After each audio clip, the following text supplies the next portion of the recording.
Hi everyone, welcome to this week's DIY. My name is Madison and I'm here to teach you guys how to make this lovely DIY for this week. This DIY is going to be very springy, but it's going to be very heavy on the yellows. Yellows is one of my favorite colors. Actually, as a kid, I used to walk around and say yellow was my favorite color. That's not my favorite color anymore, but it still brings sunshine to my heart. And I hope this DIY brings sunshine to your living room this week. So yeah, let's get started. Let's start going through our flowers. Now we have a bit of a situation with our flowers this week. As much as I love the flower market sometimes don't like me back. So this week I have a couple things that are swapped out for other things, but at home you guys should be getting specific things.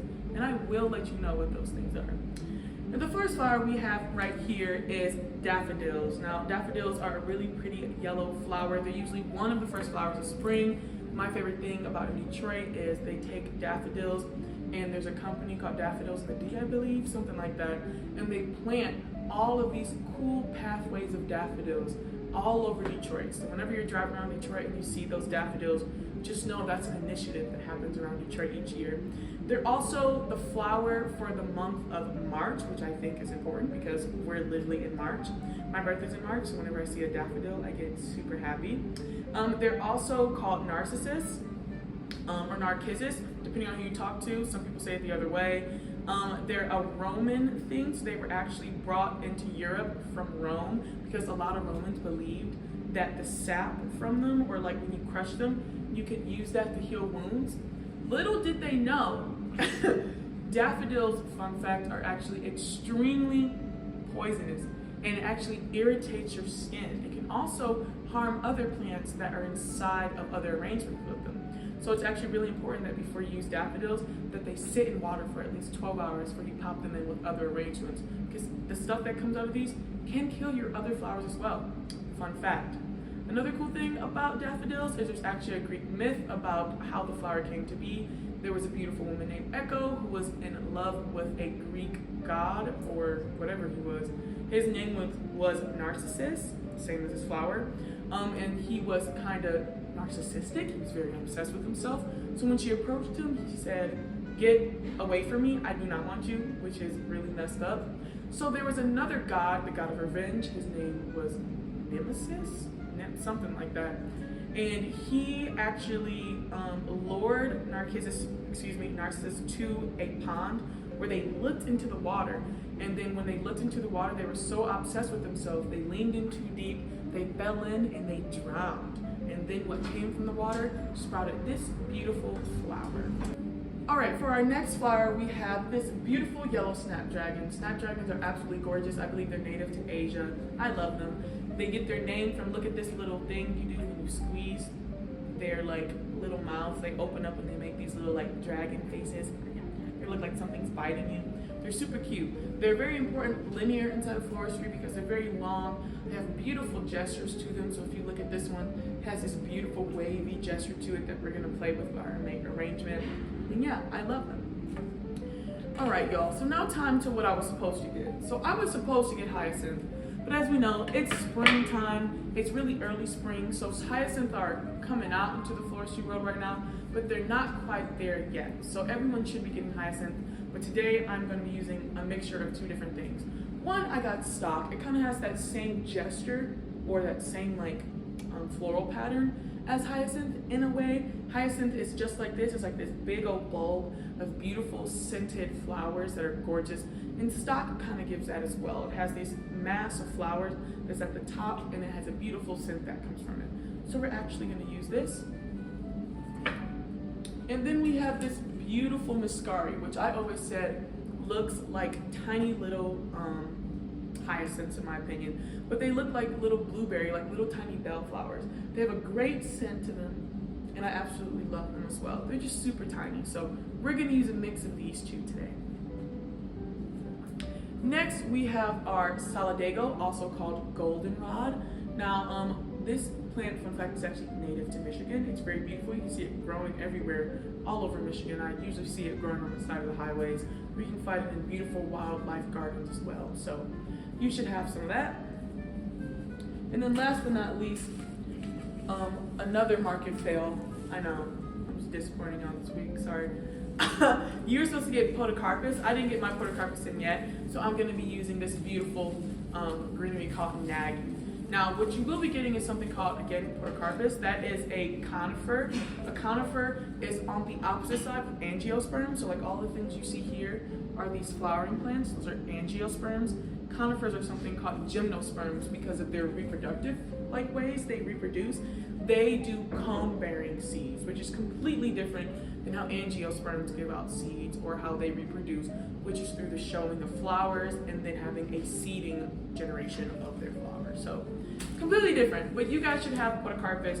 Podocarpus is really beautiful. It kind of looks like one of my coworkers just said, really long, evergreeny rosemary is the way I would explain podocarpus, but it does look like a conifer, and it's very pretty. All right, so let's get started.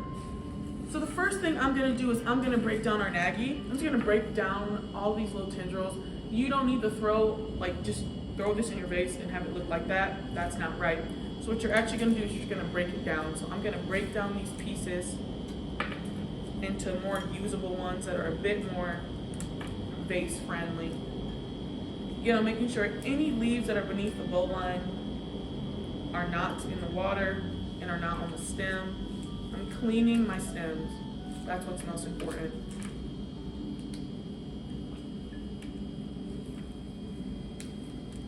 Again, just separating all of these big pieces into multiple pieces because we don't waste nothing in this house. We want to use all of our pieces as much as we can, and we want to be strategic about it. Like out of that one piece, I just got like 5 pieces of my Nagy. Now, if you're at home using your podocarpus, you should be able to do the same thing, but podocarpus comes in really long branches. So my recommendation, and I'll use this as an example, is that you cut down it, so you move some of the leaves out of the way, and then you find that main stem, and you cut it, and then you just clean leaves off the bottom, and then you have multiple pieces of podocarpus to use.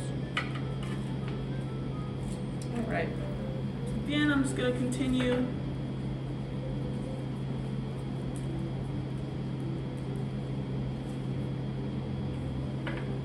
Right, beautiful. Next, I'm gonna go in with our snapdragons. We use this last little piece of that. So snapdragons, I like to hold right by the head of the snapdragon, so it doesn't break. And then I just take my fingers and drag it all the way down. I take off all those little pieces, anything that's gonna be beneath the bowl line, and I just make sure I have really clean stems with snapdragons. Snapdragon leaves, I feel like get really slimy in water, and it's just kind of trifling. So I like to make sure my snapdragon stems are really clean. Again, I don't want all my snapdragon stems to be next to each other or in the same spot, so I'm gonna try to spread them around.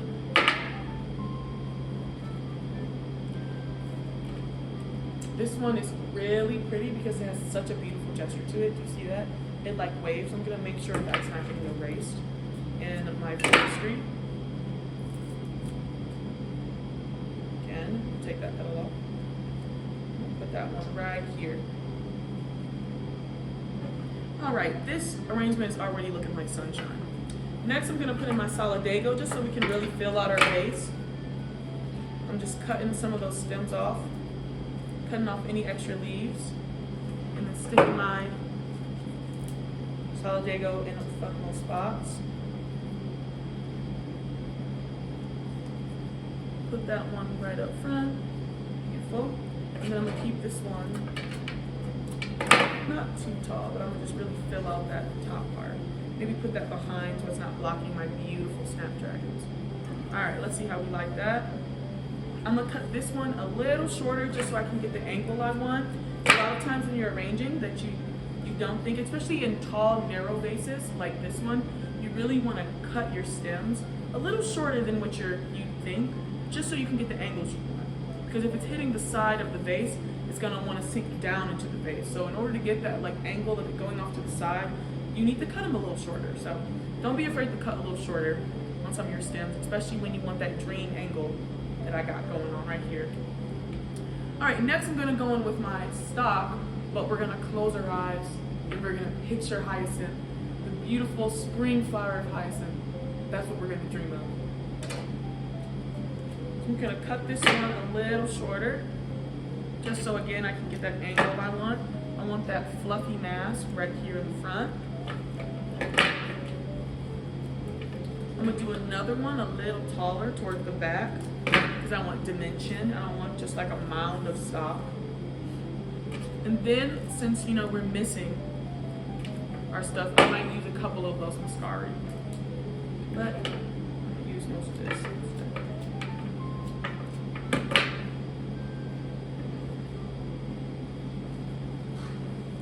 And for this one, I'm also gonna cut a little shorter just so I can have it a little bit more in the bottom.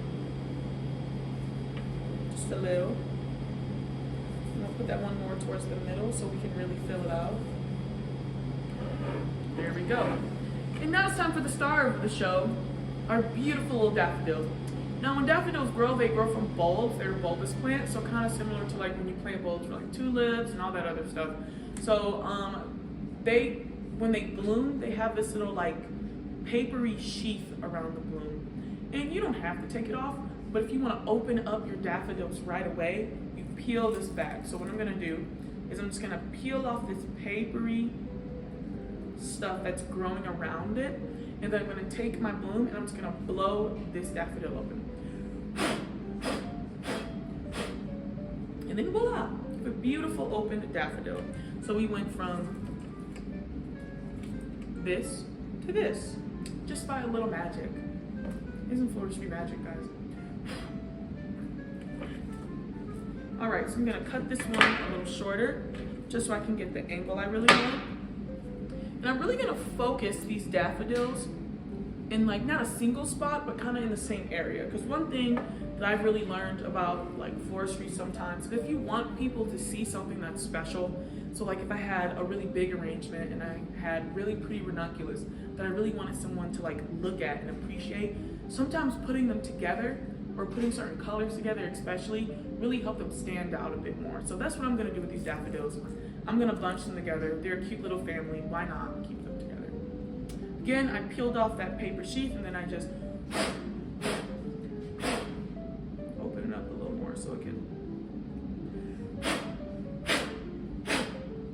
Voila, magic. I'm gonna keep this one a little taller. And I'm not gonna have them all facing the same way. I'm gonna have some facing away from the viewer, towards the viewer, maybe one a little lower and a bit more outward, you know, just to build some dimension, but still draw people's eye to it. That's what you want. So again, I'm peeling the paper. You want to do this to all of them. Beautiful. Give this one a slight cut because I want to keep this one a little taller.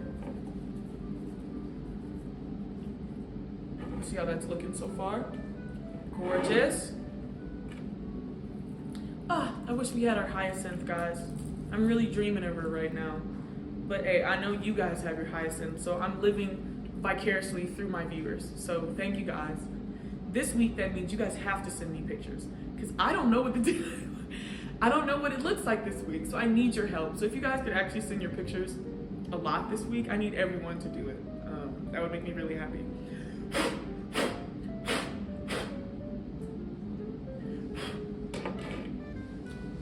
Now my sob story about why you guys just send me photos.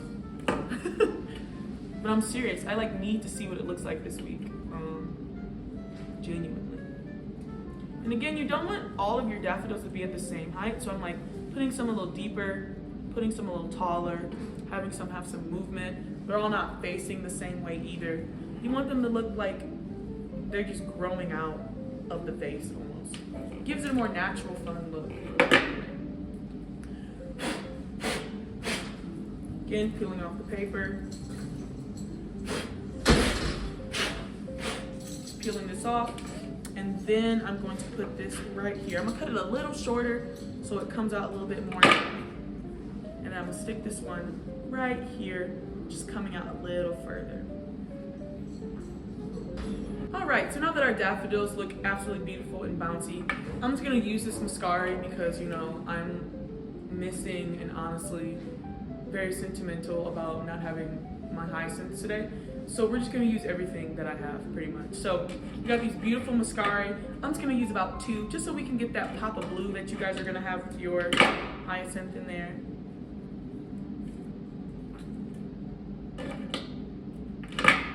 Just a couple, and I'm gonna put them right here next to each other. So it's like a little moment. So again, it draws your eye to it. Now final touches, again, we're gonna pull stuff out so that they're seen, so they're not completely buried in. We're gonna make sure we like the gesture of our snapdragons. Again, you see this gesture that's going on. This is a beautiful snapdragon. It's really showing the wave of it. I want people to see that movement in the side of the snapdragon. Same with this one. This one has some beautiful movement to it too. I don't want it to just seem like it's drooping downward. So instead of just drooping downward, I'm gonna have it curve out to the side, or to the outside. And then if it's not staying, I'm gonna find a spot in my mechanics, there we go, that allows it to stay. All right, and again, since we did that, everything's moving around, so we're just gonna place everything the way we want it one more time. Again, not having everything at the same height. Give it a good look. And that is our beautiful DIY this week. Now, it might not be exactly what you guys are gonna be getting, but it still has the same vibe. We have these beautiful, juicy stock that are gonna be very similar to what you're gonna be using with your hyacinth. So do not fret, it will be beautiful.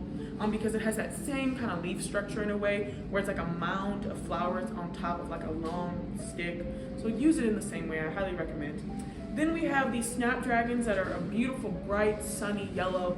They have those beautiful gestures to them because they have like a curve to them. So we really play with that by how we place and cut them. Then we have our solidago, which adds that fluffiness and that fullness to your bouquets while being a very beautiful, local and native plant that grows here in Michigan. And then we have our daffodils, which are just the epitome of happiness and sunshine. Again, they're one of my favorite spring flowers, if not my favorite flower, especially the orange ones. Oh, I love them. And yeah, I hope this arrangement brings sunshine to your living rooms this week. Again, as I said earlier, please send pictures, especially since I didn't get the DIY this week. So please send me pictures of what you've done, and you can do that by sending them to Flowers for Dreams Detroit or at Flowers for Dreams on Instagram. And yeah, I will see you guys next week. Thanks for watching. Bye.